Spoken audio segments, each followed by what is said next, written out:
अस्सलामुअलैकुम दोस्तों, मैं डॉक्टर सईद अली हसनैन। आज की वीडियो के अंदर आप लोगों के साथ मार्केट का ओवरव्यू और फिर डिटेल के अंदर आप लोगों के साथ systems limited, Mari energy, Fauji fertilizer, Sazgar engineering, Hub company, Pakistan refinery, best way cement, Tariq glass और पाकिस्तान इलेक्ट्रॉन का एनालिसिस जो है वो शेयर करूंगा। तो हम मार्केट को देखेंगे और इन शेयर्स को देखेंगे कि आने वाले दिनों में ये किस तरह परफॉर्म कर सकते हैं। तो मार्केट को अगर हम जब देखें तो मार्केट ने आज के दिन जी 1,76,966 के ऊपर जो है वो क्लोजिंग दी है। तकरीबन 200 पॉइंट जो मार्केट ने इंट्राडे बेसिस के ऊपर जो वो लूज किए हैं, जो कि परसेंटेज वाइज जो है 0.11% बनता है। मार्केट का हाई 1,78,122 का था, जबकि लो 1,76,735 का था।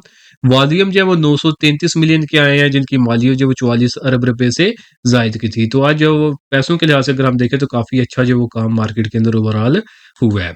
टॉप पॉइंट कंट्रीब्यूटर्स के अंदर अगर हम देखें तो ओजीडीसी, पीपीएल, मैपल लीफ, डेरा गाजी खान, फौजी सीमेंट, बैंक अल्फला, ये शेयर स्टॉक जब शामिल थे। इसी तरह नेगेटिव पॉइंट कंट्रीब्यूटर्स के अंदर एंग्रो होल्डिंग, मिजान बैंक सिस्टम्स और मुस्लिम कमर्शियल बैंक जो है ये जो है कंपनीज जो है वो शामिल थी। तो ओवरऑल अगर हम जब देखें आज के दिन तो एक समझे कि काफी जो है वो अच्छा सेशन गुजरा था, बट एट द एंड जो क्लोजिंग मार्केट ने जो वो नेगेटिव टेरिटरी के अंदर ही दी है। बट अच्छी बात ये है कि जो पिछले हफ्ते के अंदर अगर हम देखें तो मार्केट काफी वोलाटाइल थी, ओवरऑल जो वो नेगेटिव ही परफॉर्म किया मार्केट ने। तो उसकी जब दो बड़ी वजूहत थी, एक जब लोकल लेवल के ऊपर प्रॉब्लम्स बनी हुई थी, पॉलिटिकल क्राइसिस थोड़ा समझे कि आया हुआ था, और दूसरा जो है वो ग्लोबल लेवल के ऊपर जो ईरान अमेरिका का जो मिडिल ईस्ट क्राइसिस है वो थोड़ा सा जो वो एस्केलेट कर रहा था। तो अगर हम लोकल लेवल्स के ऊपर देखें तो इमरान खान साहब की जब वो हेल्थ को लेके जो थोड़ा मसला बना हुआ था, जहाँ पे लोग थोड़ा स्पेकुलेट कर रहे थे कि ये ना हो कि इमरान खान की जो वो हेल्थ जो वो ज्यादा खराब हो जाए, तो फिर जो है गवर्नमेंट के ऊपर जो है एक समझे कि एक निगलिजेंस का जो इस तरह का जो कोई कसूरवार गवर्नमेंट को ठहराया जाए और मुल्क गिर जाए, एहतजाज वगैरह शुरू हो जाए, जिससे ओवरऑल इकानमी जो है डिसरप्ट हो सकती है। तो ये एक लोकल लेवल के ऊपर जो है एक क्राइसिस बना हुआ था। बट ये है कि समझे कि पिछले हफ्ते में जो उनका चेकअप वगैरह भी हो चुका है इमरान खान साहब का, जहाँ के ऊपर जो समझे कि ओवरऑल उनकी सिस्टर्स की तरफ से भी ये कहा गया कि वो समझे कि फिट है। तो ये जो लोकल लेवल के ऊपर जो क्राइसिस जो है वो बना हुआ था, वो भी समझे कि थोड़ा सा डिजॉल्व हो चुका है। और अगर हम जो ग्लोबल लेवल के ऊपर देखें तो ईरान अमेरिका जो वो एक दूसरे के ऊपर जो अमेरिका की तरफ से एटम बम गिराने की कोशिश की, जो है समझे कि कहा जा रहा था, और ईरान की तरफ से वैसे ही ओवरऑल जो मिडिल ईस्ट को जो है समझे कि स्टोन एज के अंदर जो बेचने की जो वो धमकियां दी जा रही थी। तो इस तरह का समझे कि एक ग्लोबल लेवल के ऊपर जो क्राइसिस बना हुआ था, जिससे क्रूड ऑयल की प्राइसेस जो बहुत ज्यादा ऊपर की तरफ जो वो जा रही हैं। तो बट अगर आप हम जो देखें तो आप जो दोबारा से जो ग्लोबल लेवल के ऊपर भी जो दोबारा से डी एस्केलेशन की जो बातें शुरू हो गई हैं, ईरान के जो हायर ऑफिशियल्स हैं वो भी जो समझे कह रहे हैं कि अल्टीमेट जो सोल्यूशन है वो डायलॉग ही है। और अगर हम देखें तो हमारे जो फील्ड मार्शल साहब हैं उनका भी दौरा ईरान मुतवक्किल है, वो भी इसी हिसाब किताब से रिलेटेड ही नहीं की जो है ना समझे कि थोड़ा सा जो दोबारा से सीज फायर की जो कोशिश है उसको जो एस्केलेट करने के लिए जो हमारी हायर सिक्योरिटी ऑफिशियल्स की तरफ से जो दौरा किया जा रहा है। तो समझे कि ओवरऑल अब दोबारा से बातें जो डायलॉग की तरफ जब जाएंगी। और एक खबर जो मैं पढ़ रहा था, पता नहीं वो ऑथेंटिक है या नहीं, जहाँ के ऊपर जो ईरान को भी ये जो मक्का डिफेंस एग्रीमेंट हुआ, जहाँ के ऊपर पाकिस्तान, सऊदी अरब और तुर्की शामिल है जिस डिफेंस एग्रीमेंट के अंदर, उसकी ऑफर आई थिंक ईरान को भी की गई है। तो इसके ऊपर अभी मैंने प्रॉपर रिसर्च नहीं की, बट मैंने ये एक हेडलाइन जो पढ़ी है। बाकी अगर फ्यूचर के अंदर ये कुछ होता है तो फिर उसके ऊपर जो मैं वेरीफाई कर दूंगा। बट ये भी एक खबर मैंने पढ़ी है, तो ये भी समझे कि ओवरऑल जो रीजनल जो सिक्योरिटी डायनामिक्स हैं उनको जो ओवरऑल जो वो चेंज कर देंगे। तो ओवरऑल जो रीजन की सिक्योरिटी के लिए अगर ईरान शामिल हो जाता है इसके अंदर, तो उसके अंदर समझे कि थोड़ी जो वो हीले बहाने नहीं किए जाते। तो अगर ये भी ईरान भी जो है इस सिक्योरिटी पैक्ट के अंदर आता है, तो ओवरऑल जो लॉन्ग टर्म के अंदर जो है हमारा समझे कि एक रीजन जो है वो बहुत ही ज्यादा जो स्टेबल हो जाएगा। खास करके जो मुस्लिम उम्मत के अंदर जो एक क्राइसिस बना हुआ है सिक्योरिटी को लेकर, वो सारा जब वो हल हो जाएगा, परमानेंट सोल्यूशन जो इसकी निकल आएगी। तो ये समझे कि अभी के जो सिचुएशन है उसके हिसाब से जो मैं समझे कि अपना थोड़ा तजिया पेश कर रहा हूँ। और ये ओवरऑल जो है इकोनॉमी के लिए जब हिता जब स्टेबल हो जाता है, तो ओवरऑल जो इकोनॉमी है उससे जब वो इकोनॉमी जो वो बूस्ट करने लग जाती है। तो बाकी जब अगर फ्यूचर में ये होता है तो फिर उसके जो रियल इम्प्लीकेशंस आएंगे इकोनॉमी के ऊपर, जो पॉजिटिव असरात आएंगे, तो वो भी सारे इंशाल्लाह जो वो डिस्कस किए जाएंगे। तो ये ग्लोबल लेवल के ऊपर जो क्राइसिस बना हुआ था उसको भी मैंने आपको बता दिया, उसका भी ओवरव्यू दे दिया कि ग्लोबल लेवल के ऊपर भी चीजें जो वो आप थोड़ी सी जो वो नॉर्मल हो रही हैं। लफ्जी गोलाबारी भी आप समझे कि वो बंद हो चुकी है। तो आप इंशाल्लाह उम्मीद यही रखनी चाहिए कि जो एक्चुअल गोलाबारी है, जब लफ्जी गोलाबारी रुक गया तो वो एक्चुअल गोलाबारी जो है वो भी नहीं होगी दोनों की तरफ से। तो अब अगर हम इस चीज़ का फ़ायदा देखें तो उसका फ़ायदा ये होगा कि अगर आप डायरेक्टली देखें तो मैं क्रूड ऑयल की प्राइसेज़ जो काफ़ी जो है पूरा पिछला हफ़्ता जो आप लोगों के साथ शेयर करता रहा हूँ, यहाँ पे मैं आपको जो चार्ट्स के ऊपर जो एग्ज़ैक्ट जो है वो इसकी फ़ॉर्मेशंस जो एक्सप्लेन करता रहा हूँ कि क्रूड ऑयल की प्राइसेज़ जो ऊपर जाने वाली हैं।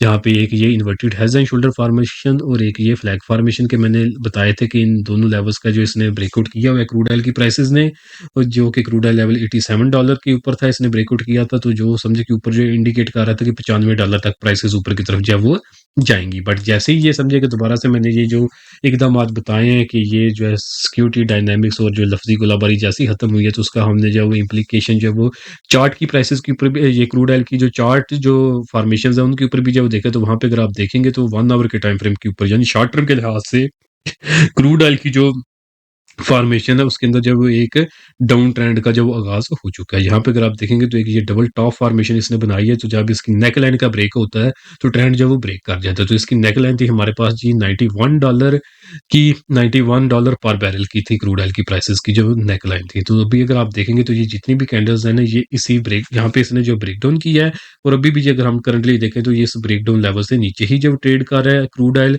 और ये जो हमारे पास ट्रेंड का जो इंडिकेटर होता है 50 ईएमए, तो इससे भी अगर आप देखेंगे तो ये जो पर्पल कलर, ब्लू कलर की जो लाइन है, इससे भी प्राइसेज़ नीचे हैं, और ये जो ओवरऑल हमारे पास प्राइस सेक्शन के ऊपर जो फॉर्मेशन बनी है, उससे भी क्रूड ऑयल की प्राइसेज़ जो है वो नीचे ही जो है वो ट्रेड कर रही हैं। तो ये जो दोनों चीज़ें हैं, ये हमें कन्फर्मेशन यही कर रही है कि क्रूड ऑयल की प्राइसेज़ जब वो नीचे आएँगी, तो ये मैंने बताया हो कि जैसे-जैसे ईरान अमेरिका के हालात जो वो कशीदा होंगे, तो क्रूड ऑयल की प्राइसेज़ ऊपर जाएँगी, और जैसे-जैसे इनके हालात जो वो ठीक होंगे, तो क्रूड ऑयल की प्राइसेज़ नीचे आएँगी।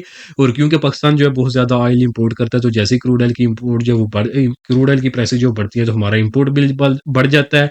ओवरऑल जो है महँगाई बढ़ जाती है, और जैसे ही जो है क्रूड ऑयल की प्राइसेज़ कम होती है, हमारा इंपोर्ट बिल जो कम हो जाता है, और ओवरऑल जो है वो इन्फ्लेशन के अंदर जो वो कमी रिकॉर्ड की जाती है, जिसका ओवरऑल जो पॉजिटिव इम्पैक्ट हमारी इकोनॉमी के ऊपर होता है, और जिसकी हम डायरेक्ट जो फर्स्ट रिफ्लेक्शन है, वो स्टॉक मार्केट की जो परफॉर्मेंस होती है, उसकी शक्ल के अंदर जो है वो देखते हैं। तो वही आज के दिन हमने जो वो सिनेरियो देखा, जहाँ पे क्रूड ऑयल की प्राइसेज़ ने जो वो ब्रेकडाउन किया, तो हमारी जो मार्केट दोबारा से समझे कि कमर जो वो सीधी कर रही है ऊपर की तरफ जब वो दौड़ने के लिए। तो यही अब आप देखेंगे तो ये जो अब इसने यहाँ पे जो ब्रेकडाउन किया है, क्रूड ऑयल ने $91 पर बैरल का लेवल जो ब्रेक किया है, तो अब जो नेक्स्ट इंडिकेटर हमारे पास आ रहा है शॉर्ट टर्म में, वो $89 पर बैरल का है। तो ये समझे कि एक आगाज़ है, क्योंकि ये ओवरऑल जो एक जो बड़ा जो इसने समझे कि ये एक short term to mid term में जो अपने अप ट्रेंड के अंदर जो क्रूड ऑयल की प्राइसेज़ जो दाखिल हुई थी, अच्छी बात ये है कि ये इसने जो अब उस ट्रेंड को ब्रेक कर दिया, और दोबारा से डाउन ट्रेंड के अंदर जो क्रूड ऑयल की प्राइसेज़ है आ रही हैं, तो जो कि जिसके हम डायरेक्टली जो फ़ायदे आने वाले दिनों में अपनी मार्केट की परफॉर्मेंस की शक्ल के अंदर जब वो देखेंगे। तो अब हम जब आज जाते हैं अपने जो शेयर प्राइसेज़ हैं उनको जब वो देखते हैं, तो पहला जो शेयर है आज की वीडियो के अंदर हमारे पास वो है जी सिस्टम्स लिमिटेड। सिस्टम्स को अगर हम जब वो चार्ट के ऊपर जब देखें, तो पिछले कुछ अरसे से मैं बताता आ रहा हूँ कि सिस्टम जो है जी, ये अपने डाउन ट्रेंड के अंदर जो मूव कर रहा है। लास्ट टाइम भी मैंने बताया था कि जिनके पास ये पड़ा हुआ है, तो स्टॉप लॉस ₹129 का मैक्सिमम आपने रखना है, इसको ब्रेक करता है तो फिर फर्दर प्राइसेज़ नीचे गिरेंगे। तो यहाँ पे अगर आप देखेंगे तो इसने 129 का लेवल ब्रेक कर दिया है, और अभी जो करंटली 126 के ऊपर जो ये ट्रेड कर रहा है। जिनके पास अभी पड़ा हुआ है, तो उनके लिए बेटर यही है कि अगर मार्केट का सहारा इसको मिलता है, तो एक दफ़ा जो है आप इस शेयर के अंदर जो है ₹137 के लगभग जो है वो एग्ज़िट कर सकते हैं। बाकी इसके अंदर जो है आपने बाइंग उस वक़्त तक नहीं करनी, जितनी देर तक ये शेयर जो है ये अपने 50 ईएमए की ऊपर क्लोजिंग नहीं देता। ये भी हमारे पास 137 ₹138 का लेवल बनता है।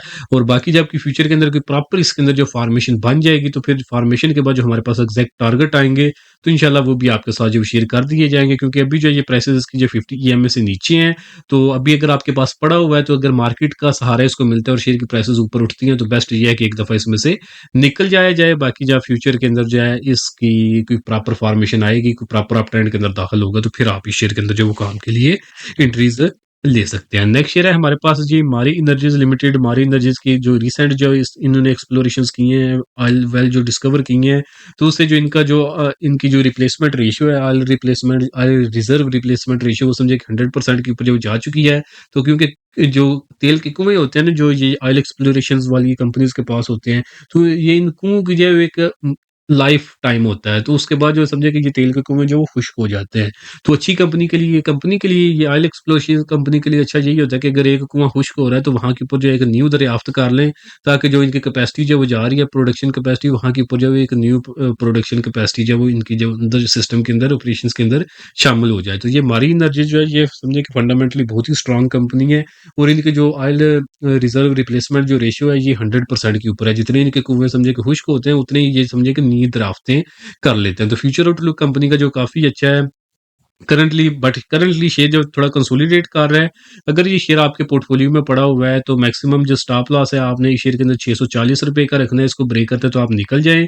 जिनके पोर्टफोलियो में पड़ा हुआ है तो अगर आपने short term to mid term के लिए रखा हुआ है तो फर्स्ट टारगेट जिसके अंदर 680 का और फाइनल टारगेट जो है वो ₹718 का बनता है। और वो लोग जो इसके अंदर जब न्यू इन्वेस्टमेंट करना चाहते हैं तो वो ये है कि आप मेक श्योर कर लें कि इस चैनल फॉर्मेशन का ब्रेकआउट कर दें, 718 ₹720 के ऊपर क्लोजिंग दे। जिसके बाद फर्स्ट टारगेट 750 का और जो फाइनल टारगेट होगा वो इस बड़े चैनल फॉर्मेशन की रेजिस्टेंस का होगा जो कि 850 से जायद का होगा। हमारी एनर्जी के बाद नेक्स्ट शेयर है हमारे पास फूजी फर्टिलाइजर कंपनी लिमिटेड। तो फूजी फर्टिलाइजर कंपनी को अगर हम जब वो देखें तो वो भी जो है अच्छा जी अगर अब मैं आज एक मुझसे जो चीज़ जो मिस हो गई है जो मार्केट से रिलेटेड है, तो ओवरऑल अगर हम देखें तो फाइनेंशियल ईयर 2026 का डाटा आया है हमारे पास तो जिसके अंदर जो बताया गया कि जो पाकिस्तान स्टॉक एक्सचेंज के अंदर जो लिस्टेड कंपनीज हैं उन्होंने अपने इन्वेस्टर्स को 1 ट्रिलियन रुपया 1 साल के अंदर जो वो डिविडेंड की मद के अंदर जो वो दिया है। तो उसके अंदर अगर हम जब वो देखें तो 3 बड़े सेक्टर्स हैं जो कि सबसे बड़े जो प्लेयर्स रहे हैं जिन्होंने सबसे ज़्यादा जो वो डिविडेंड अपने इन्वेस्टर्स को दिया है। सबसे बड़ा जो सेक्टर है और जो मेरा सबसे फेवरेट सेक्टर है वो बैंकिंग सेक्टर है। बैंकिंग सेक्टर ने जब वो समझे कि 30% तक जो ये डिविडेंड दिए गए हैं पिछले 1 साल के अंदर 1 ट्रिलियन में से, तो उसमें से 30% जो डिविडेंड है वो सिर्फ बैंकिंग सेक्टर ने जो वो दिए हैं। दूसरे नंबर के ऊपर जो वो ऑयल एंड एक्सप्लोरेशन सेक्टर है और तीसरे नंबर के ऊपर जो आता है तो वो जो है जी वो ये जो फर्टिलाइजर सेक्टर है ये है। तो ये भी फूजी फर्टिलाइजर की डिस्कशन आप लोगों के साथ भी मैं करने लगा हूँ। तो ये जो फर्टिलाइजर सेक्टर है इसके जो डिविडेंड्स है वो तकरीबन 7% है ओवरऑल मार्केट के जो डिविडेंड जो इन्वेस्टर्स को मिला है। जो आइलैंड एक्सप्लोरेशन सेक्टर है उसका 20% है इस 1 ट्रिलियन रुपीस के मद के अंदर जो डिविडेंड दिया गया है। और जो बैंकिंग सेक्टर है उस अकेले सेक्टर ने जो है वो 30% तक जो ये सारे डिविडेंड दिए हैं। और बाकी जितनी भी मार्केट के अंदर जितने भी सेक्टर्स हैं वो सारे सेक्टर समझे कि जो रिमेनिंग जो तकरीबन जो है कितना भी बन जाता है 30-35% वो जो है वो 30 या 40% जो भी बनता है वो रिमेनिंग ओवरऑल मार्केट ने जो वो अपने इन्वेस्टर्स को जो वो दिया है। तो ये समझे कि एक हिस्टोरिक फिगर जो आ चुका है तो जिससे फर्दर जो इंटरेस्ट समझ लें या ट्रस्ट समझ लें ये जो इन्वेस्टर्स का अब जो पाकिस्तान स्टॉक एक्सचेंज के ऊपर जो बढ़ेगा तो ओवरऑल जो स्टॉक मार्केट के लिए जो है पाकिस्तान स्टॉक एक्सचेंज के लिए ये बहुत ही अच्छी खबर है। तो इसके भी इंशाल्लाह आप इम्पैक्ट जो है वो आने वाले दिनों में मार्केट की परफॉर्मेंस की शक्ल के अंदर जो है वो देखेंगे और फर्दर जो इन्वेस्टर बेस जो है वो पाकिस्तान स्टॉक एक्सचेंज का वो बढ़ने लग जाएगा। तो ये एक खबर थी, ये भी मैंने सोचा कि आप लोगों के साथ जो है शेयर कर दूँ। ये मैंने वीडियो के स्टार्ट के अंदर जब मैं मार्केट से रिलेटेड ओवरव्यू शेयर करता हूँ, तो वहाँ पे करनी थी बट वो मुझसे जो उस वक़्त जो समझे मिस हो गई थी। तो फौजी फर्टिलाइज़र को अगर हम जब देखें तो ये भी जो फ़िलहाल जो है थोड़ा-सा जो वीक नज़र आ रहा है चार्ट के ऊपर। बट ये है कि अगर तो ये शेयर जी आपके पोर्टफोलियो में पड़ा हुआ है तो स्टॉप लॉस की बात करें तो 540 का मैक्सिमम स्टॉप लॉस रखें। इसको अगर ब्रेक करता है तो आपने इसमें से निकल जाना है। बाकी अगर आप इस शेयर के अंदर जो बाइंग करना चाहते हैं तो मेक श्योर करें कि ये शेयर जो ₹554 के ऊपर क्लोजिंग दे, तो फिर जो आप इस शेयर के अंदर जो बाइंग की तरफ जाएँगे जिसके बाद ये फर्स्ट टारगेट 580 का और फाइनल टारगेट जो है वो ये 610 ₹612 का होगा। और स्टॉप लॉस का मैंने ऑलरेडी बता दिया है कि आपने इस शेयर के अंदर जो स्टॉप लॉस क्या रखना है। तो उम्मीद है कि अगर मार्केट का इसको थोड़ा-सा सहारा मिला तो इस ये भी जो ब्रेकआउट कर देगा 554 555 का तो फिर जो है इसके अंदर जो है एक फ़ौरन से जो है एक न्यू बाइंग की अपॉर्चुनिटी जो है वो बन जाएगी। तो इसलिए वॉच लिस्ट के अंदर रखें, ज़्यादा जो है वक़्त जो है वो इसके अंदर जो है वो दूर नहीं है। फौजी फर्टिलाइज़र के बाद जी नेक्स्ट शेयर है हमारे पास साज़गार इंजीनियरिंग। तो साज़गार का अगर हम जब देखें तो रिसेंट हिस्ट्री के अंदर जो है ये शेयर ने समझे कि अपने इन्वेस्टर्स को बहुत ही ज़्यादा जो है गेन दिया है। पिछले 4-5 साल के अरसे के अंदर जो ये शेयर 50-60 से उठ के तो इसने जो आके ऊपर जो हाईएस्ट लेवल जो लगाया है वो तकरीबन 2500 का लगाया है। तो बहुत ही समझे कि आउटस्टैंडिंग परफॉर्मेंस रही है इस शेयर की।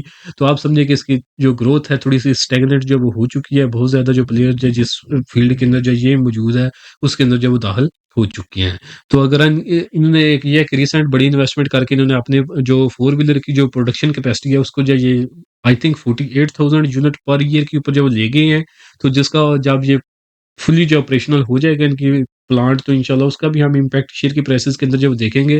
बाकी पाकिस्तान के अंदर जब वो जो रिक्शे हैं उनकी एक बहुत बड़ी मार्केट है तो अगर ये ईवी सेक्टर के अंदर जो है ये आपने इनकी जो रिक्शा की जो ईवी लाइन है वो अगर सक्सेसफुल रहती है तो उसके अंदर जो समझे कि फिर एक हम दोबारा से एक बड़ी जब वो मूव जब वो इसी तरह के जो बड़े रिटर्न्स है साज़गार के अंदर एक्सपेक्ट करेंगे।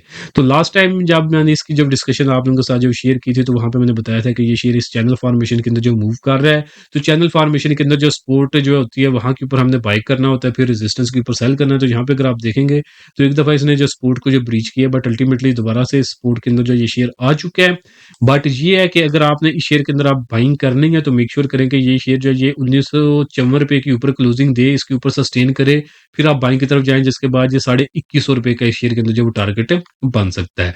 और इसके अंदर जो प्रॉपर जो समझिए कि थोड़ी सेफ जो है इन्वेस्टमेंट, वो उसी वक़्त बनेगी जब ये शेयर जो है इस ट्रेंड लाइन का जो इसके ऊपर क्लोजिंग दे, जो कि ₹2168 के ऊपर के जो वो लेवल्स बनते हैं। तो बाकी जब फ्यूचर के अंदर जो ये एग्ज़ैक्ट जब ब्रेकआउट करेगा, तो इंशाल्लाह उस वक़्त जो हमारे पास लेवल्स आएँगे, वो भी इंशाल्लाह आपके साथ जो शेयर कर दिए जाएँगे। साज़गार के बाद अगर हम देखें, तो नेक्स्ट शेयर है जी हमारे पास हब पावर कंपनी लिमिटेड। तो अब ये सिर्फ आईपीपी नहीं रहा, तो ये बहुत बड़ा जो डाइवर्सिफाइड जो कंग्लोमरेट जो बन चुके हैं, जहाँ पे आप समझिए कि बीवाईडी के साथ भी जो ये पार्टनरशिप के अंदर आ चुकी हैं।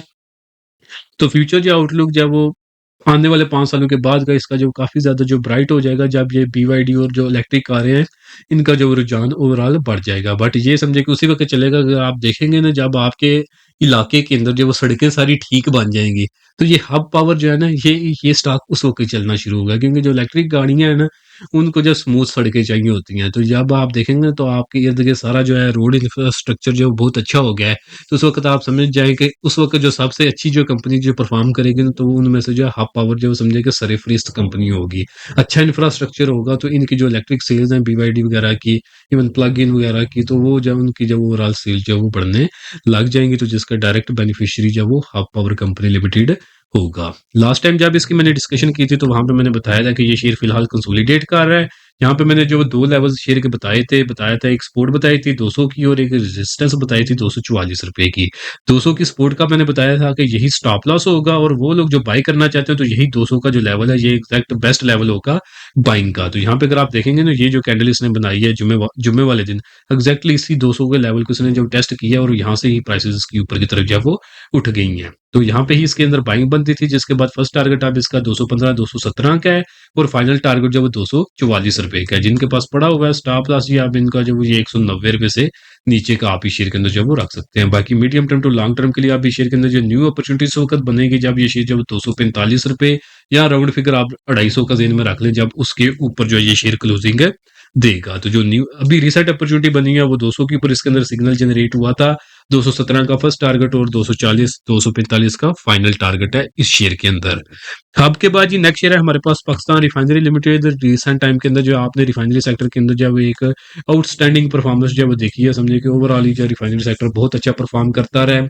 उसके पीछे जी 2 बड़ी वजूहात थी, दोनों बड़ी वजूहात जो मैंने चैनल के ऊपर जो शेयर की हुई हैं। तो एक जो है वजह थी वो जी पाकिस्तान के अंदर ब्राउनफील्ड रिफाइनरी अपग्रेड पॉलिसी की मंजूरी थी, वो मैंने 1 महीना पहले ये वीडियो बना के शेयर की थी।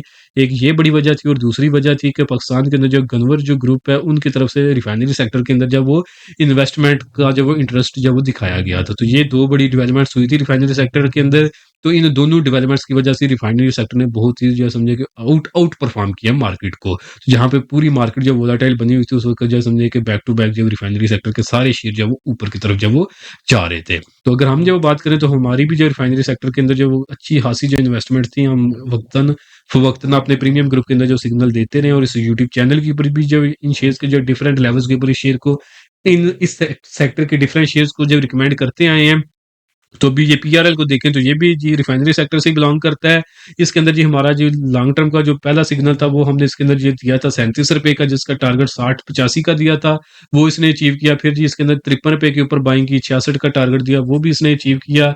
फिर जी इसके अंदर 66 के ऊपर जो बाइंग की करवाई, 76 का टारगेट था, वो भी इसने अचीव किया। फिर ₹73 के ऊपर बाइंग करवाई थी, 83 का इसका टारगेट था, वो भी इसने जो अचीव कर लिया है। तो करंटली समझे कि ऑलमोस्ट 100% इसके अंदर हमारी जो सक्सेस रेशियो रही है, ये सारे सिग्नल जो यहाँ पे मैंने ड्रा किए हुए हैं, जो भी मैंने बताए हैं, ये सारे प्रीमियम ग्रुप के सिग्नल थे, और इस यूट्यूब चैनल के ऊपर भी आप लोगों के साथ जो मैं शेयर करता रहा हूँ। करंटली अगर हम इस शेयर को जब देखें, तो ये शेयर फिलहाल कंसोलिडेट कर रहा है। तो अगर तो ये शेयर आपके पोर्टफोलियो में पड़ा हुआ है, तो स्टॉप लॉस जी ₹80 से नीचे का रख लें। और अगर आप इस शेयर के अंदर जो वो न्यू बाइंग करना चाहते हैं, तो शेयर की अगर हम ट्रेंड की बात करें, तो ओवरऑल शेयर आपने अप ट्रेंड के अंदर है। जब शेयर अपने आप ट्रेंड के अंदर होता है, तो हमने उसके अंदर 2 स्ट्रेटजीज को फॉलो करना होता है। एक होता है बाय ऑन डिप, और एक होता है बाय ऑन न्यू ब्रेकआउट। इस शेयर के अंदर जो डिप है वो ₹84 की है, तो ये समझिए कि ₹2 के डिफरेंस के साथ इसी लेवल के लगभग जो ट्रेड कर रहा है। तो अगर आपको ये डिप के ऊपर मिले तो वहाँ पे आप बाइंग की तरफ जाएँगे, जिसके बाद फर्स्ट टारगेट जी 91 का और फाइनल टारगेट यही 99 रुपीज़ ₹100 के लगभग होगा। और दूसरा जो मैंने बताया कि बाय ऑन न्यू ब्रेकआउट करें, तो ये शेयर न्यू ब्रेकआउट उस वक़्त सबमिट करेगा जब ये शेयर जो ₹100 के ऊपर क्लोजिंग दे देगा। तो उसके बाद जी इस शेयर के अंदर जो तकरीबन 120-125 तक प्राइसेज़ है वो फर्दर अपसाइड के ऊपर जब वो चली जाएँगी। तो इन 2 लेवल्स का आपने ख़ास करके ख़्याल रखना है। नेक्स्ट शेयर है जी हमारे पास सीमेंट सेक्टर से best way cement company limited. तो समझे कि रिफाइनरी से सीमेंट सेक्टर का मार्केट शेयर के लिहाज से सबसे जो बड़ा अगर हम कंपनी की बात करें सीमेंट सेक्टर में से, तो ये बेस्ट वे सीमेंट है। दूसरे पे लकी आता है, या पहले नंबर पे दोनों आप इन्हीं को कह सकते हैं, best way cement, lucky cement और फौजी सीमेंट जो है वो भी इसी लाइन के अंदर जो शामिल हो जाएगा। जो सबसे बड़ी जो 3 कंपनीज़ होंगी, समझिए कि एक ही कैपेसिटी के साथ, एक ही मार्केट के शेयर के साथ, वो जो best way cement, lucky cement और फौजी सीमेंट जो ये बन जाएँगे। तो इसकी जो है ना चार्ट के ऊपर डिस्कशन करने से पहले दोस्तों, अगर तो आप लोगों को इन शेयर से मुतल्लिक जो मैं लेवल्स और जो स्ट्रेटजीज़ बता रहा हूँ, अगर तो आप खुद से फॉलो कर सकते हैं, आप इनको फॉलो करें, अपने ट्रेड्स के अंदर इंप्लीमेंट करें, तो इंशाल्लाह आने वाले दिनों में आप अच्छा-सा जो प्रॉफिट बनाएँगे और आपका जो रिस्क है वो भी अंडर कंट्रोल रहेगा। बट अगर आप लोग ये सब कुछ खुद से मैनेज नहीं कर सकते और आप लोग चाहते हैं कि आपको रेडीमेड बाय और सेल के सिग्नल मिलते रहें, तो उसके लिए आप हमारी प्रीमियम सर्विसेज़ हासिल कर सकते हैं। हमारी प्रीमियम सर्विसेज़ साल में जस्ट वन टाइम ₹6000 पे करके आप पूरे साल के लिए अवेल कर सकते हैं। इस ₹6000 के अंदर आपको इंट्राडे ट्रेडिंग ग्रुप की एक्सेस 1 साल के लिए, स्विंग ट्रेडिंग ग्रुप की एक्सेस 1 साल के लिए, लॉन्ग टर्म इन्वेस्टमेंट ग्रुप की एक्सेस 1 साल के लिए, और सबसे बड़ा जो है कंप्लीट स्टॉक मार्केट कोर्स, उसकी भी एक्सेस आपको इसी ₹6000 के अंदर 1 साल के लिए मिल जाएगी। जो लोग भी इंटरेस्टेड हों, नीचे दिए गए व्हाट्सएप नंबर पे मैसेज करके फर्दर आप इसकी जो डिटेल्स ले सकते हैं। ये 6000 की प्राइस जो ये सिर्फ लिमिटेड टाइम के लिए है। तो अब हम जो अपने शेयर्स को जब देख लेते हैं, तो बेस्ट वे को अगर हम जब देखें, तो ये शेयर जो फिलहाल कंसोलिडेट कर रहा है। अगर ये शेयर आपके पोर्टफोलियो में पड़ा हुआ है, तो ये एक फ्लैग फॉर्मेशन के अंदर कंसोलिडेट कर रहा है, जिसकी सपोर्ट जी 470 पे से नीचे की है। अगर 470 को ब्रेक करता है तो आपने इसमें से निकल जाना है, और अगर आप इस शेयर के अंदर जो बाइंग करना चाहते हैं, तो उसके लिए जी आपने मेक श्योर करना है कि ये शेयर जो है ना, ये ₹501 के ऊपर क्लोजिंग दे। वहां पे आप इस शेयर के अंदर जो बाइंग की तरफ जब जाएंगे, तो फिर जी ये एक न्यू ब्रेकआउट जो सबमिट कर देगा और न्यू बाय का सिग्नल इसके अंदर जनरेट हो जाएगा। तो जिसके टारगेट अपसाइड के ऊपर जो हमारे पास फाइनल टारगेट होंगे, वो तकरीबन जो है 580 के लगभग होंगे। परसेंटेज वाइज तकरीबन जो ये 15 से 20% का एक्सपेक्टेड गेन बनता है। उससे पहले कि अगर हम जब टारगेट की बात करें, तो 515 का फर्स्ट टारगेट, 550 का सेकंड टारगेट, और फाइनल टारगेट ये ₹585 के लगभग होगा। बट उसकी शर्त यह है कि ये शेयर ₹501 के ऊपर क्लोजिंग देके सस्टेन कर जाए। बेस्ट वे सीमेंट के बाद नेक्स्ट शेयर है जी हमारे पास TGL, Tariq glass industries. TGL को देखें तो सेम फॉर्मेशन, फ्लैग फॉर्मेशन के अंदर ही कंसोलिडेट कर रहा है। स्टॉप लॉस ₹178 का रखें। बाइंग करनी है तो 200 का फिगर जब जेन में रखें, 200 के ऊपर क्लोजिंग देता है, तो फिर जो आप इस शेयर के अंदर जो बाइंग की तरफ जो वो जाएं। जिसके बाद फर्स्ट टारगेट जी 208 का, और फाइनल टारगेट जो है ये ₹235 के लगभग इसके अंदर होगा। और इस शेयर के अंदर जो एक्सपेक्टेड गेन है वो भी हमारे पास तकरीबन 20% से जायद का होगा जब ये शेयर न्यू ब्रेकआउट करेगा। नेक्स्ट शेयर है जी हमारे पास पाकिस्तान इलेक्ट्रॉन लिमिटेड। तो पहले को अगर हम जब चार्ट के ऊपर जब देखें, तो वो स्टॉप लॉस की बात करें तो वो ₹39.5 की होगी। अगर ये पोर्टफोलियो में पड़ा हुआ है, आप इसमें से एग्जिट करना चाहते हैं, तो ₹42.5 के लगभग आप इसमें से एग्जिट कर सकते हैं। अगर आप शॉर्ट टर्म में न्यू बाइंग करना चाहते हैं, तो 45 के ऊपर क्लोजिंग दे तो बाइंग की तरफ जाएं। 47.5 का फाइनल टारगेट होगा। और अगर आप medium term to long term के लिए इन्वेस्टमेंट करना चाहते हैं पहल के अंदर, तो फिर मेक श्योर करें कि ये ₹47.70 के ऊपर क्लोजिंग दे, फिर आप बाइंग की तरफ जाएं। तो जिसके बाद जिसके अपसाइड के ऊपर जो टारगेट है वो तकरीबन ₹50-55 के लगभग के होंगे। बाकी दोस्तों, अगर आप लोग चाहते हैं कि आने वाली वीडियोस के अंदर जो आप लोगों के शेयर्स की जो डिस्कशन की जाए, तो उनका नेम या सिंबल जो वो आप कमेंट सेक्शन के अंदर जो मेंशन कर दें। आइदर कमेंट सेक्शन के अंदर आपको उसका रिस्पांस मिल जाएगा, या फिर इसी तरह हम जब वो वीडियोस के अंदर जो उस शेयर को जब वो एक्सप्लेन कर देंगे। बाकी अगर आपको वीडियो पसंद आई हो, काइंडली इसको ज़रूर लाइक करें। इससे हमें जो काफ़ी मोटिवेशन मिलती है कि इसी तरह का जो क्वालिटी कंटेंट है और एनालिसिस जो है आप लोगों के साथ जो शेयर किया जाए। चैनल को जब ज़रूर आपने सब्सक्राइब करना है। बाकी इस वीडियो के अंदर जो आप लोगों के साथ जो कुछ भी शेयर किया गया है, ये सिर्फ इन्फॉर्मेशन और एजुकेशन के लिए है।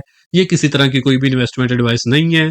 अगर आपने कोई भी इन्वेस्टमेंट करनी है, तो उससे पहले आपने खुद से उसकी मुकम्मल रिसर्च कर लेनी है। आज के लिए दोस्तों इतना ही, मिलता हूँ आप लोगों से नेक्स्ट वीडियो में।